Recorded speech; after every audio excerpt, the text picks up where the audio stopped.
കോവളത്തടക്കം ചില പ്രചാരണ ഇടങ്ങളിൽ കോൺഗ്രസുകാർ തന്നെ തരൂരിനെ നോക്കി കൂകി വിളിച്ചത്. അതിപ്പോ കരമനയിൽ നിങ്ങളിത് പറയും. ഞാൻ ആ സമയത്തോടെ ഉണ്ടായിരുന്നതാണ്. കരമനയിൽ അങ്ങനെ ഒരു കാര്യം, ഇതൊക്കെ മീഡിയയിൽ പറയുന്ന കാര്യങ്ങൾ. അതിനോടൊപ്പം ഒന്നുകൂടി, ഇത് മീഡിയ സങ്കല്പിച്ചതാണ്. ആ വിഷ്വൽസും ശബ്ദമൊക്കെ ഉള്ള വീഡിയോ ആണ്. അത് എന്താ പറയുന്നത്, ആരും സൃഷ്ടിച്ചെടുത്തതല്ല.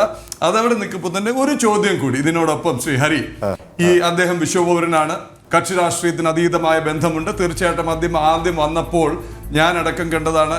ഞാൻ താമസിക്കുന്ന ഇടത്തിന്റെ പരിസരത്ത് സാധാരണഗതിയിൽ പോളിംഗ് ബൂത്തിൽ പോകാത്ത പലരും, യുവാക്കൾ, വനിതകളൊക്കെ വോട്ട് ചെയ്തു, വീണ്ടും വോട്ട് ചെയ്തു. അപ്പോൾ അദ്ദേഹത്തിന് എതിരാളിയായി കൊണ്ടുവന്നയാൾ അതുപോലെ ഒരു പേഴ്സണാലിറ്റിയെ കണ്ടെത്തി തന്നെയാണ് BJP കൊണ്ടുവന്നത്. ഒന്ന്, അതായത് അഭ്യസ്തവിദ്യരായ യുവജനങ്ങൾ, പഠിക്കാൻ ആഗ്രഹിക്കുന്നവർ, നേരത്തെ പറഞ്ഞ പോലെ ശ്രീ ഗോപകുമാർ സാർ പറഞ്ഞതുപോലെ കക്ഷി രാഷ്ട്രീയത്തിന് ഒക്കെ അപ്പുറം ചിന്തിക്കുന്ന യുവജനത, നാളെക്കുറിച്ച് ചിന്തിക്കുന്ന യുവജനത. അവർക്ക് ചിഹ്നം പ്രശ്നമല്ല, പാർട്ടി പ്രശ്നമല്ല, പ്രത്യയശാസ്ത്രം പ്രശ്നമല്ല. എൻ്റെ ചോദ്യം, നമുക്ക് വേണ്ടത് ഒരു വിശ്വപൗരനെയോ ഒരു കാരിസ്മാറ്റിക് ലീഡറെയോ അതോ മണ്ഡലത്തിന്റെ ആവശ്യം അറിഞ്ഞ് പ്രവർത്തിക്കുന്ന ഒരു MP-യെയോ? ഈ ചോദ്യമല്ലേ ഉയർന്നത് തിരുവനന്തപുരത്ത്? ഒരിക്കലുമല്ല. അതിനുള്ള മറുപടി ഞാൻ ഈ ചോദ്യം ഉണ്ടാകുമെന്നുള്ളത് കൊണ്ടാണ് ഒരു പുഴ മുന്നേ എറിഞ്ഞിട്ട് ഞാൻ പറഞ്ഞത്. അല്ലല്ല, അങ്ങനല്ല. ഈ പ്രദീപ് ഈ ചോദ്യം എന്നോട് ചോദിക്കുമെന്നുള്ള അറിഞ്ഞുകൊണ്ട് തന്നെയാണ് എന്താണ് കഴിഞ്ഞ 5 വർഷക്കാലം ശ്രീ ശശി തരൂർ ചെയ്തതെന്ന് പറഞ്ഞതിന് ശേഷം ഞാൻ വിളിക്കുന്നത്. കാരണം പിന്നെ റിപ്പീറ്റ് ചെയ്യേണ്ട കാര്യമില്ലല്ലോ അത്. അപ്പൊ അതുകൊണ്ട് അങ്ങനെ ഒരു ചോദ്യത്തിന് ഇവിടെ പ്രസക്തിയില്ല. അല്ലെങ്കിൽ ഞാൻ ചോദിക്കട്ടെ, 5 വർഷം മുമ്പ് ആദ്യമായി അദ്ദേഹം ഇവിടെ വരുമ്പോൾ അദ്ദേഹത്തിന് നേരിടേണ്ടി വന്ന കാര്യത്തിൽ അപ്പുറത്തേക്കൊന്നും ഒരു കാര്യം ഇപ്പോൾ അദ്ദേഹത്തിന് നേരിടേണ്ടി വന്നിട്ടില്ല. കാരണം താങ്കൾ നേരത്തെ സൂചിപ്പിച്ച പോലെ പാർട്ടിക്കകത്ത് നിന്നുള്ള ഒരു എതിർപ്പ് അടക്കം അദ്ദേഹം ആദ്യമായി ഇവിടെ സ്ഥാനാർത്ഥിയായി വരുമ്പോഴാണ് ഉണ്ടായിരുന്നത്. അതൊക്കെ അതിജീവിച്ചുകൊണ്ട്, ഞാനിപ്പോൾ ഒരു രാഷ്ട്രീയത്തിന് വേണ്ടി മാത്രം പറയുന്നത്, നമ്മളെല്ലാവരും ഈ കാര്യങ്ങൾ വിലയിരുത്തുന്ന ആളുകളാണല്ലോ. അന്നുണ്ടായിരുന്ന എതിർപ്പ് പ്രദീപിന് ഉണ്ടെന്ന് പറയാൻ കഴിയുമോ? ഇപ്പോൾ ഇല്ല. അന്ന് പാർട്ടിയിൽ അദ്ദേഹത്തിന് വലിയ എതിർപ്പുണ്ടായിരുന്നു. അദ്ദേഹം ഗോ ബാക്ക് എന്ന് പറഞ്ഞുകൊണ്ട് ഇവിടെ കോൺഗ്രസ് ഞാൻ തടസ്സപ്പെടുത്തുകയല്ല, ഒരു വ്യത്യാസമില്ല. കാര്യം അദ്ദേഹം ആദ്യമായി തിരുവനന്തപുരത്ത് അദ്ദേഹത്തെ അവതരിപ്പിച്ചത് ഞാൻ അടങ്ങുന്ന മാധ്യമപ്രവർത്തകരടങ്ങുന്ന ഒരു സ്വകാര്യ കൂട്ടായ്മയിലായിരുന്നു. ശ്രീ പന്തളം സുധാകരന്റെ വീട്ടിൽ ക്ഷണിക്കപ്പെട്ട ഏതാനും മാധ്യമപ്രവർത്തകർ. അതുകൊണ്ടാണ് ഇത്ര ഉറപ്പോടുകൂടി പറയുന്നത്. അത് ഒരു രാഷ്ട്രീയ അരങ്ങേറ്റം എന്നുള്ള നിലയിലൊന്നുമല്ല. അദ്ദേഹത്തിന്റെ ഒരു പുസ്തകം വരുന്നു.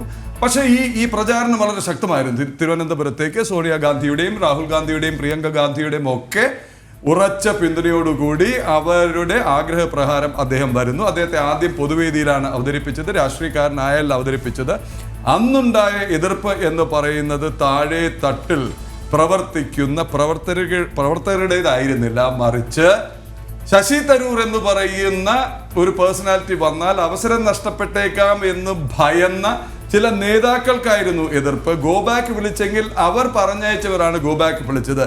ഇന്ന് കൂവിയത് എന്ന് കൃഷ്ണാജി ചൂണ്ടിക്കാട്ടിയത്, ഇന്ന് കൂവിയത് പ്രചാരണത്തിനായി ചെന്നപ്പോൾ കഴിഞ്ഞ തവണ വരെ കോൺഗ്രസിന് വോട്ട് ചെയ്ത വോട്ടർമാരും പ്രവർത്തകരും കൂടി നിന്നാണ് കൂവി വിളിച്ചത്. രണ്ടും തമ്മിൽ വ്യത്യാസമില്ലേ?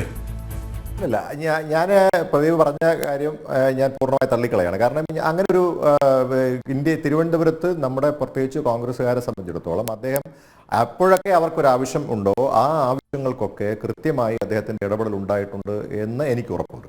അദ്ദേഹം പല കാര്യത്തിൽ ഇപ്പോൾ ഞാൻ ഏറ്റവും അവസാനമായി പറഞ്ഞ ഉദാഹരണമുണ്ട്. തിരുവനന്തപുരത്ത് നിങ്ങൾക്ക് ഇപ്പോൾ കൃഷ്ണരാജാണെങ്കിലും അതോടൊപ്പം തന്നെ പ്രദീപനാണെങ്കിലും അറിയാവുന്ന ഡോക്ടർ ജ്യോതിദേവിന്റെ ഒരു പൊളിറ്റിക്കൽ ബാക്ക്ഗ്രൗണ്ടിനെ കുറിച്ച് ഞാൻ ഇവിടെ പറയാൻ ആഗ്രഹിക്കുന്നത്. അതിൻ്റെ പൊളിറ്റിക്കൽ ബേസ് എന്താണെന്നുള്ളത് ഞാൻ നിങ്ങളോട് പറയേണ്ട കാര്യമില്ല.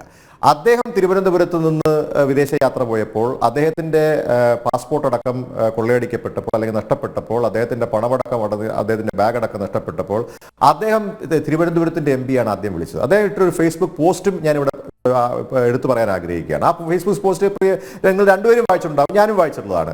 അപ്പോൾ നോക്കൂ, ഒരു MP എന്താണ് ചെയ്യേണ്ടത്? ആ ഒരു MP-യുടെ ഇടപെടൽ എവിടെയാണ് ഉണ്ടാകേണ്ടത്? അത് അദ്ദേഹത്തിന് മാത്രമല്ല, ജ്യോതിദേവ് എന്ന് പറയുന്ന വ്യക്തിക്ക് മാത്രമല്ല, ഒരു സാധാരണക്കാരൻ. ഇപ്പം ഞാൻ പറഞ്ഞ ചെന്നൈയിലടക്കം പലപ്പോഴും പോയി വിസ സ്റ്റാമ്പ് ചെയ്ത് തിരിച്ചു വന്നിരുന്ന ആളുകൾ ഇന്ന് തിരുവനന്തപുരത്ത് മണക്കാട് അവരുടെ വീടിന്റെ അടുത്ത് തൊട്ടടുത്ത് നിന്ന് പോയി വിസ സ്റ്റാമ്പ് ചെയ്ത് തിരിച്ച് വീട്ടിലേക്ക് വരാൻ എടുക്കുന്നത് വെറും മണിക്കൂറുകൾ മാത്രം. ഒരു വിശ്വപൗരനെ, ഒരു വലിയ മുഖത്തെ കോൺഗ്രസ് വേണ്ട വിധത്തിൽ ഉപയോഗപ്പെടുത്തിയിട്ടുണ്ടോ എന്നുള്ള ഒരു ചിന്ത കൂടി. കൃഷ്ണാരെ, നല്ല ചോദ്യം. ആ ചോദ്യത്തിന്റെ ഉത്തരമാണ് ഞാൻ പറയാൻ ആഗ്രഹിക്കുന്നത്. അതുകൊണ്ടാണ് നമുക്കറിയാമല്ലോ, അദ്ദേഹം ഖാർഗെക്കെതിരെ മത്സരിച്ചത്. തിരുവനന്തപുരത്ത്. ഇന്ന് CWC എന്ന് പറയുന്നത് കോൺഗ്രസ് വർക്കിംഗ് കമ്മിറ്റി എന്ന് പറയുന്ന കോൺഗ്രസിന്റെ ഏറ്റവും പരമോന്നതമായിട്ടുള്ള ആ ഒരു സ്ഥാനമാണുള്ളത്. ആ സ്ഥാനത്ത് തന്നെ CWC മെമ്പറാണ് ഡോക്ടർ ശശി തരൂർ. അതിനകത്തൊരു സംശയമില്ല. ഞങ്ങൾ ഭരണത്തിലുണ്ടായിരുന്ന UPA ഭരണത്തിലുണ്ടായിരുന്നപ്പോൾ അദ്ദേഹം 2 തവണ മന്ത്രിയായിരുന്ന ആളാണ്. എങ്ങനെയാണ് അദ്ദേഹത്തെ ഉപയോഗപ്പെടുത്താത്തത്? അങ്ങൊന്ന് പറയൂ. അദ്ദേഹം വിദേശകാര്യ മന്ത്രിയായിരുന്നു, അദ്ദേഹം വിദ്യാഭ്യാസ വകുപ്പ് മന്ത്രിയായിരുന്നു. ഈ 2 തലത്തിലും അദ്ദേഹം ഉണ്ട്. അതോടൊപ്പം തന്നെ മത്സരിക്കാനായിട്ട് ഖാർഗെക്കെതിരായിട്ട് മത്സരിക്കാൻ അദ്ദേഹം മുന്നോട്ട് വന്നപ്പോൾ അദ്ദേഹത്തെ എല്ലാവരും സ്വാഗതം ചെയ്തല്ലേ, ഒരു സംശയമൊന്നുമില്ല.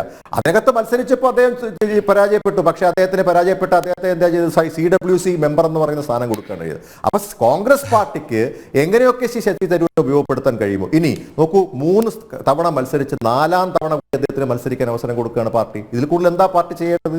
അദ്ദേഹം 3 തവണ ഹാട്രിക് ചാൻസ് വിജയിച്ചു. ശ്രീജീവി ഹരി, അതിൽ 2-3 കാര്യങ്ങൾ. അതെ, അദ്ദേഹം MP ആയി, അദ്ദേഹം 2 തവണ മന്ത്രിയായി, അദ്ദേഹം ഇപ്പൊ CWC മെമ്പറായി, അദ്ദേഹം എല്ലാം ആയി ഒരു ഭാഗത്ത്. പിന്നെ താങ്കൾ പറഞ്ഞ ഈ 54 നേട്ട പട്ടിക, അത് നമുക്ക് മറ്റൊരവസ്ഥയിൽ ചർച്ച ചെയ്യാൻ. കാര്യം ഇനി ഒരുപാട് ഘടകങ്ങൾ ഇവിടെ ചർച്ച ചെയ്യേണ്ടി. 54 പോയിന്റുള്ള നേട്ട പട്ടിക ഞാനും കണ്ടിരുന്നതാണ്.